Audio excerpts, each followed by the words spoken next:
Y seguimos justamente en este tema, en los anuncios, en los cambios, en esta nueva fase. Vamos a conversar con alguien que sabe muchísimo sobre este tema, justamente.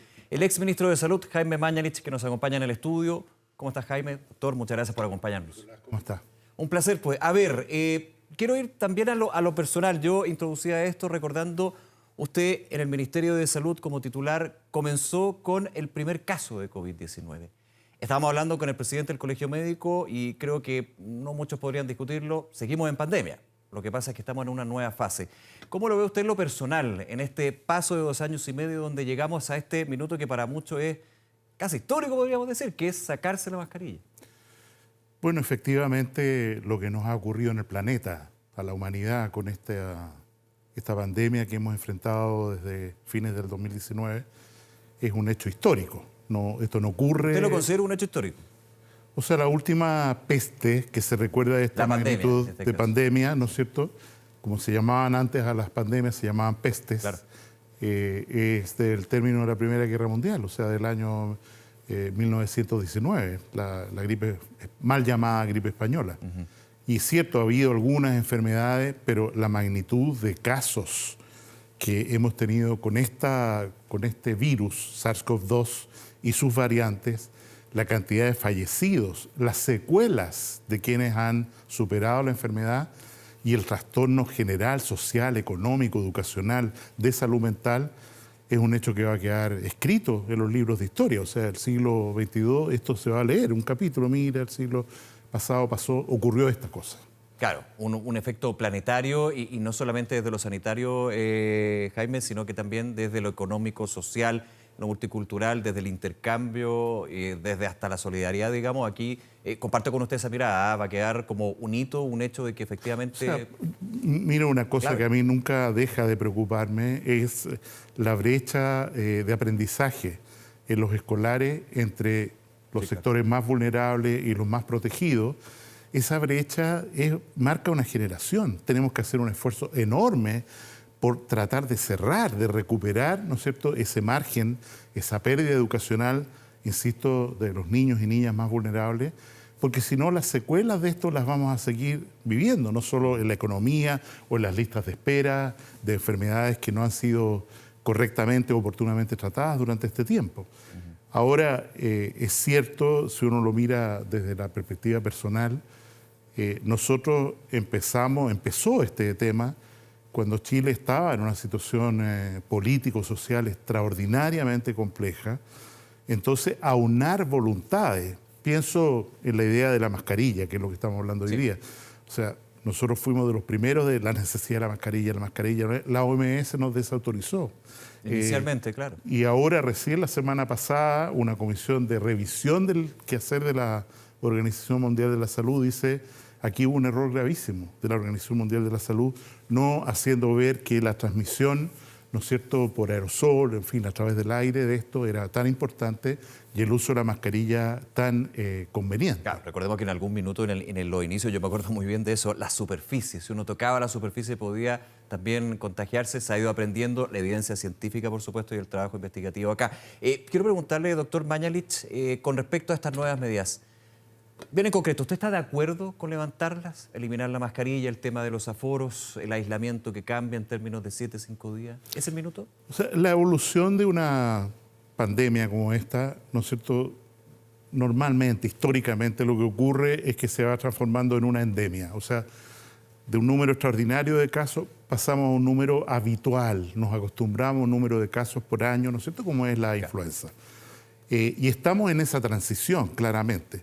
El presidente de Estados Unidos señaló la semana pasada que él declaraba que la pandemia había terminado en su país. ¿Qué le parece eso? Torpe. ¿Por qué torpe? Porque eso es una declaración. La pandemia afecta a 3 regiones. Se habla de pandemia cuando se afecta a 3 regiones de la Organización Mundial de la Salud, o sea, África, Europa, América, ¿no es cierto? Y dice, mira, se acabó la pandemia. Y la única persona que tiene, por así decir, autoridad para decir algo así es la Organización Mundial de la Salud, en la que todos hemos... Autoridad técnica sanitaria, como conversábamos con el doctor Mesa, el Colegio Médico. Claro, entonces, el presidente anterior de Estados Unidos y el actual se meten en cosas que no corresponden y hacen declaraciones que tienen repercusiones para todo el mundo. ¿Por qué? Porque, insisto, como tú recalcabas, Nicolás, la pandemia no ha terminado. Estamos en ese tránsito hacia una endemia y en ese contexto las medidas anunciadas hoy día, tanto por la ministra de Salud y los subsecretarios y en la tarde por el Ministerio de Educación, que especificó un poquito más en el área... Una clarificación con respecto al tema de los colegios, que está discutido hace un tiempo, hace buen tiempo. Exactamente. Hoy día el Ministerio de Educación ya lo publicó hace pocas horas, ¿no es cierto? Entonces, yo personalmente estoy completamente de acuerdo con las iniciativas que ha tomado la ministra y su grupo, ¿no es cierto? Y el comité interministerial, supongo que participó también hoy día en la mañana, para decir esto es lo que vamos a hacer a partir del 1 de octubre. Y acentuando esto de que la pandemia no ha terminado, en la práctica uno tiene que mirar que las medidas sanitarias son, no sé si la expresión es correcta, como una caja de herramientas, ¿no es cierto? Donde hay una mascarilla, una Todo esto vacuna. marcaba una alerta sanitaria que es bueno recordarlo, porque terminaba en términos de normativa, el 30 de septiembre se va a aplazar. Muchos dirían, ¿cómo? Se termina con la obligatoriedad de la mascarilla. Hablamos de un tránsito, una transición a una endemia, pero seguimos en alerta sanitaria. Es justamente por eso, para poder echar mano de esa caja de herramientas cuando sea necesario. Si imaginémonos como en una escuela aparece un brote. Un brote, de acuerdo a la definición del Ministerio de Educación, es 3 casos en una semana en un curso, 7 casos en un recinto escolar. Entonces es un brote. Evidentemente hay que decir, vamos a tomar estas medidas, los niños se van para la casa, vamos a cerrar la escuela, vamos a usar mascarilla, no sé. Pero eso requiere potestad. O sea, no se puede hacer, me atinca qué. Tiene que haber un documento legal que señale el ministerio está autorizado para tomar estas medidas. Y por eso habría sido, me parece a mí, y no se hizo, muy prematuro terminar con la alerta sanitaria, porque entonces el usar esa caja de herramientas, pongo un ejemplo que a mí me atormenta por lo mucho que sufrió la gente de Magallanes con este brote, sí, claro. Los cruceros. Vuelven a aparecer los cruceros en Punta Arenas, la posibilidad de que haya brote en Punta Arenas, y eso significa que hay que mantener los instrumentos para decir, mire, dado esta situación, en este lugar vamos a hacer esto y lo otro. Aparte me imagino que también desde el punto de vista, y a usted le tocó evaluar, me imagino, doctor Mañalich, ese tipo de tema de terminar con una alerta sanitaria y tener que reinstaurarla o reinstalarla son señales bien contradictorias en ese minuto cuando se necesita acción rápida, ¿no? No. Me estoy poniendo en el caso que no va a suceder porque se aplaza. O sea, sí. Evidentemente en los mismos documentos que señala, digamos, la pauta que tuvo la ministra hoy día, se dice vamos a seguir reforzando las vacunas, vamos a incorporar en un régimen anual una vacuna bivalente para los grupos de riesgo, o sea, adultos mayores, gente con cáncer, en fin, vamos a seguir haciendo esto y lo otro, la gente va a poder hacerse autotesteo, todo eso requiere un marco jurídico. Claro, la ministra decía esto, no es chip libre. No es chip libre, e insisto, podría ocurrir desgraciadamente, porque uno se imagina 3 posibles escenarios, ¿no es cierto? Que esto vaya en un declive y digamos, en los próximos años esto sea un resfrío. Y bien, en el horizonte no ha aparecido una nueva variante de coronavirus que uno diga, mira, en África o en no sé dónde está pasando, eso nos va a llegar a nosotros. No es así. No hemos tenido un Omicron, digamos, de ese calibre. Claro, y de hecho ya tenemos nosotros aquí predominantemente la última cepa de Omicron, que es BA5. Y en ese contexto uno dice, bueno, lo probable es posible que vayamos a un descenso. La otra opción es que tengamos brotes, ¿no es cierto?, en una comuna, en una escuela, en una región, y que haya que tomar medidas mucho más específicas allí, y pienso en lugares de mucho riesgo como son el norte de Chile, Iquique, Antofagasta, y vuelvo a reiterar, Punta Arenas. Es perfectamente probable que allí haya que tomar acciones más rigurosas en un momento determinado. Y la tercera, insisto, es que tengamos, como señalaba antes, una vuelta a una ola pandémica y que haya que retomar medidas. Que ojalá no sea, pero siempre está la posibilidad. Jaime Mañalich, usted me dice, las medidas, estoy de acuerdo con las medidas, por los tiempos, por la situación epidemiológica. Ahora, por ejemplo, déjeme quedarme un segundo con el tema de las mascarillas. Se termina con la obligación de usar mascarilla. Se hace una recomendación. Esto sí va a ser obligatorio en centros de salud por razones obvias. En los centros de salud se usa mascarilla generalmente, así que no hay una gran diferencia con respecto a la prepandemia. Pero, por ejemplo, el transporte público, y le hago la pregunta porque de hecho hay una alta recomendación que en espacios de mucha aglomeración utilizar la mascarilla. Es voluntario, pero por algo también se recomienda. Muchos dirían, ¿no será mejor mantener esa obligación? Por ejemplo, estoy pensando en el metro de Santiago, en el transporte público en regiones, donde efectivamente la aglomeración existe. Efectivamente, como bien sugiere Nicolás, el transporte público es un lugar de mucho riesgo porque las personas, sobre todo en la región metropolitana o en otras grandes urbes, puede estar 1 hora y media, 2 horas en un Claro. vehículo. Los buses interregionales, podemos y está contactando con gente que sube y baja, Justamente. o en el metro, para qué hablar.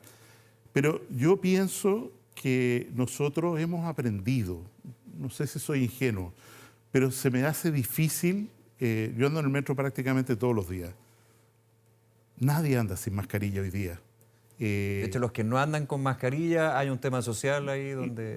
Les dicen, oye, ¿cómo es la cosa, no? Claro. Conversando con la gente del canal mientras esperaba, la gente del canal acá, Televisión Nacional, dice, nosotros queremos seguir usando la mascarilla. O sea, yo creo que hay una cierta ya inculturación. Ya.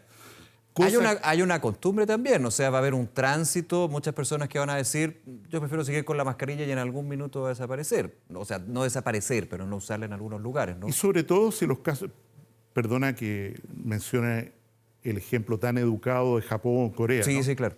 ¿Qué es lo que ocurre? Ellos, apenas hubo una pequeña alerta de que estaba pasando algo con un nuevo virus respiratorio, todo el mundo automáticamente con mascarilla, sin que nadie le dijera es obligación, qué sé yo. Porque ellos ya han aprendido de esto, entre tantas brotes de infección respiratoria que han sufrido en los últimos 20 años, han aprendido y lo tienen internalizado. Yo desearía que nosotros mantuviéramos la mascarilla en el bolsillo y verdaderamente, al menos en el transporte público, se usara voluntariamente. Eso es bueno, porque claro, ya no va a ser obligatorio el uso de mascarillas, pero no es malo tenerlo, yo tengo la chaqueta acá, digamos, pero en algún lugar accesible y por si acaso. Ahora pienso en los supermercados, los que van al supermercado se van a impresionar con esto de que pueden andar sin mascarilla, pero de todas maneras... Yo, perdona que sea... yo creo que puede ocurrir una situación paradójica. A ver. Y es que, ya que me obligaban a usar la mascarilla, me la saco.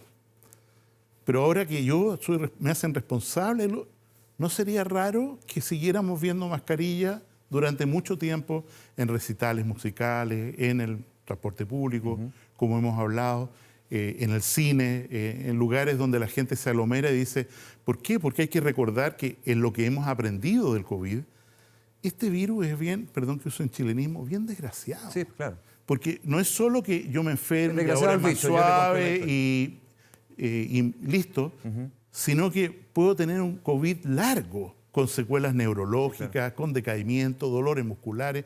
Entonces, tener o no tener COVID no es una cosa indiferente, además del riesgo de morir, por poco que sea hoy día, 0,2% comparado con 2,3% al inicio de la pandemia, un décimo de lo que era la posibilidad de morir, pero evidentemente, insisto, es mala idea infectarse de COVID. Hay que tratar de evitarlo de todas maneras y no simplemente decir, mira, total, esto es un resfrío nomás, porque no ha evolucionado el virus hasta esa situación de que lo consideremos, como alguna vez cité yo y se me vapuleó mucho, no se ha transformado todavía en un virus buena persona. No se transformaba porque usted lo puso en condicional, claro, fue tema. Pero va para allá, va para allá. Pero va para allá. No quiero andar en eso, por supuesto, si la frase está y se entiende también desde lo técnico, pero de todas maneras hay una evolución, mucha evolución por parte del virus, pero también de los que pueden adquirir el virus, ¿no? Y en ese sentido un poco lo que usted rescata, que hay también un tema cultural, eso sí con unas diferencias, porque cuando llegan personas de afuera de Chile dicen, bueno, ¿y ustedes usan mascarilla todavía en todas partes? ¿Por qué me obligan a usarla en el avión? O sea, también ha habido, no sé si cómo plantearlo, pero un desfase o un cambio de mirada con respecto a lo que ha pasado en el mundo. Hace varios meses que ya no se usa mascarilla. Bueno, yo creo que tú apuntas a algo que fue señalado por la Comisión Lancet de evaluación del manejo de la pandemia, y es que no ha habido, si algo demuestra esta pandemia, es que no hay una autoridad mundial en el manejo que realmente se imponga y que sea respetada como tal en el manejo de crisis sanitarias como esta. Que es un problema para la OMS, que debería ser justamente ese sentido. O sea, bueno, la comisión esta dice que hay que cambiar la gobernanza o el gobierno de la OMS radicalmente. Porque si la OMS, ¿no es cierto?, se demora en decir que hay que usar mascarilla, se demora en declarar que esto es una es una emergencia de salud pública de importancia internacional. Se demora en conseguir los recursos para que vacunar a quienes menos tienen. El problema es grave. Y también se presta paradojas, y perdona que lo mencione respecto a Estados Unidos. Estados Unidos dice, el presidente, la pandemia se ha terminado, cosa que es impropio decir en un país, pero están teniendo 200 fallecidos por semana. Claro. Y es el país del planeta que más casos tiene y que más fallecidos tiene. Entonces uno dice, a ver, ¿cómo decir que está terminada una enfermedad que es capaz de matar a 200 personas por semana en un país? Claro. Han pasado 2 años y medio, y aquí, usted lo decía, Jaime Mañalich, va a pasar a la historia la pandemia. La pandemia y los distintos hitos, los cambios a nivel del país, a nivel internacional. Y usted, yo lo decía al comienzo, estuvo desde el principio ahí, en el Ministerio de Salud, cuando se sabía poco y nada de este SARS-CoV-2. Ahora, con el paso del tiempo, también ya fuera de lo que fue el Ministerio de Salud, de esa primera línea de batalla, muchas veces, como se dijo, también además del personal de salud, tomando las decisiones, lecciones que se toma personalmente también de lo que ha sido llegar a algo que muchos no pensaron que se iba a anunciar que a partir del 1 de octubre se terminan los foros, que no se va a usar obligatoriamente la mascarilla. O sea, a mí me parece... Se abrieron las fronteras. A mí me parece un bálsamo, porque hay que reconocer, insistir, que en Chile y en todo el mundo, pero hablemos de nuestro país, durante estos 2 años, ha sido una tragedia de ancianos abandonados, ancianos que se mueren, gente joven que fallece.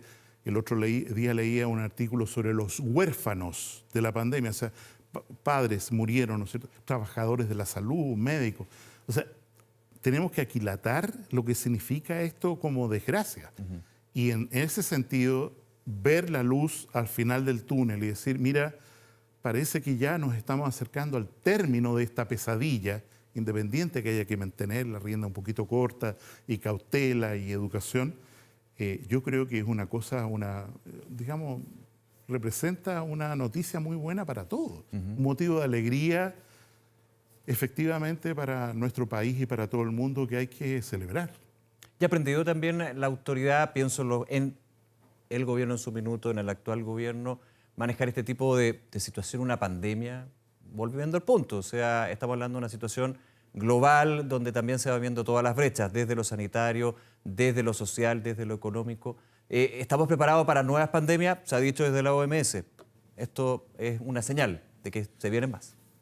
Hay un informe mundial a propósito de la señal que dio alguna vez Bill Gates de que venía una próxima pandemia. Sí, claro. Se financió un estudio para ver, antes de esta pandemia, cuán preparados estaban los países para una crisis parecida a esta, antes de que ocurriera. Y Chile apareció entre los países mejor preparados, Estados Unidos prácticamente el mejor preparado. La verdad es que tenemos que reconocer con humildad que no es el caso, que no estábamos preparados y a lo mejor las lecciones que nos da esta pandemia no las hemos aquilatado todavía en suficiente profundidad. Y hablo inmediatamente de una cosa estructural. El Ministerio de Salud tiene 2 almas. Una es el manejo de la red asistencial de los enfermos, de los hospitales, qué sé yo. Y otra es la salud pública propiamente tal, la educación, las vacunas, la nutrición, la obesidad, etcétera, ¿no? Desde hace mucho tiempo, el foco, el eje de salud pública ha ido minimizándose en su importancia respecto al presupuesto, a la gestión, a la cantidad de gente que trabaja en el área de la atención de salud. Claro. Creo que estructuralmente es una cosa que tenemos que reparar. Ahora, con desafíos como la lista de espera, por ejemplo, por poner solamente uno. Por ejemplo, pero al final la lista de espera es muy importante. Hay gente que está muriendo de cáncer, que no se diagnosticó a tiempo. Pero insisto, lo que tenemos respecto a capacidad de gestión en salud pública es demasiado pobre, en mi opinión. Y usted dice que lecciones que se pueden sacar de la pandemia es justamente eso, una de ellas. Una de ellas. La otra, que tiene que ver también con lo que hoy día nos vuelve a afectar, digamos, pasada esta enfermedad aguda, infecciosa, la carga de enfermedades crónicas, claro. La diabetes, hipertensión, los jinetes del apocalipsis, ¿no?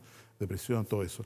Bueno, resulta que gran parte del manejo o del mejor pronóstico de esas condiciones depende de la educación en salud que tengan las personas. Porque si yo tengo una enfermedad crónica y tengo que ir al médico a que me controle cada 6 meses, una vez al año, ¿no es cierto? Sí. Pero yo no tomo las decisiones pertinentes. No tengo la voluntad para decir no voy a comer azúcar, o voy a hacer el ejercicio, voy a caminar, voy a hacer esto, o me voy a tomar la presión. Ahora, entendiendo el punto de educación de salud de las personas, pero también lo llevo a otra área, a educación de salud de la autoridad, y lo digo con mucho respeto en términos de que en algún minuto a usted le tocó también una crítica al respecto de ver esta pandemia desde el punto de vista sanitario, evidentemente, y no desde lo multifactorial que hemos estado comentando, los efectos económicos, sociales, por ejemplo, que sucedían con la cuarentena o con las cuarentenas, que es la medida más efectiva sin ningún lugar a dudas, pero que tenían sus bemoles también. O sea, las cuarentenas son encerrar a la gente en sus casas, y cuando se dispuso estas medidas, empezar con las cuarentenas, yo tuve enorme preocupación respecto a lo que significaba hacer cuarentena en lugares muy vulnerables, porque teníamos los informes del Ministerio de Desarrollo Social, pero ¿qué significa ir a un CITE donde se supone que viven 40 personas y en realidad viven 200? ¿Qué es lo que significa hacer cuarentena ahí? Y yo lo dije. O sea, yo creo que las ayudas económicas al bolsillo de las personas fueron un poco más tardías de lo que debieron ser, y eso tendió a agudizar el problema o fomentar el retiro de los fondos de la AFP o lo que fuere, ¿no? Claro. Doctor Jaime Mañalich, exministro de Salud, muchísimas gracias nuevamente, Jaime, por acompañarnos en a usted. 24 horas. Muchas gracias. Buena tarde. Buenas tardes.